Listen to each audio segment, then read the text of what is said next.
In today's video, I'm going to teach you how to gift your friends on Steam. By the end, you'll know how to send a specific game or a Steam gift card, step by step, with a few helpful tips along the way. Start by logging into your account at store.steampowered.com. Make sure you're signed into the correct account you plan to purchase from.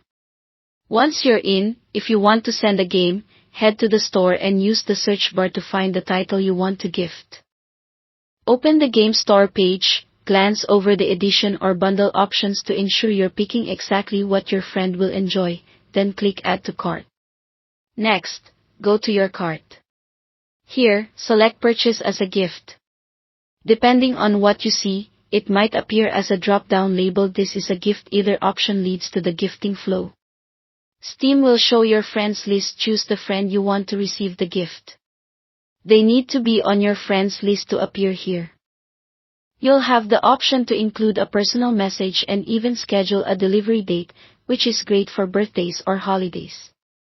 When you're ready, proceed to checkout and complete payment using your preferred method.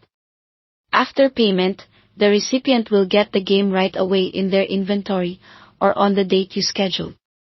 If it's immediate, they'll be able to accept and install it as soon as they open Steam. If you'd rather gift store credit instead of a specific game, you can send a Steam gift card. From the store, search for Steam gift cards and open the official Steam gift cards page. Pick the amount you want to send. Just like with games, you'll select a friend from your list and can add a short message if you want. Complete the purchase with your usual payment method. Instead of a game key, funds are delivered straight to your friend's Steam wallet, and they can use that balance on any eligible purchase in the store, from games and DLC to in-game items. A couple of quick reminders as you gift: choose the right friend from the list to avoid misdirected gifts, and if you're scheduling, double-check the date before you pay. For games, make sure you're confident about the edition or bundle you're sending, since that determines what content they receive. That's all there is to it. Thanks for watching, and happy gifting!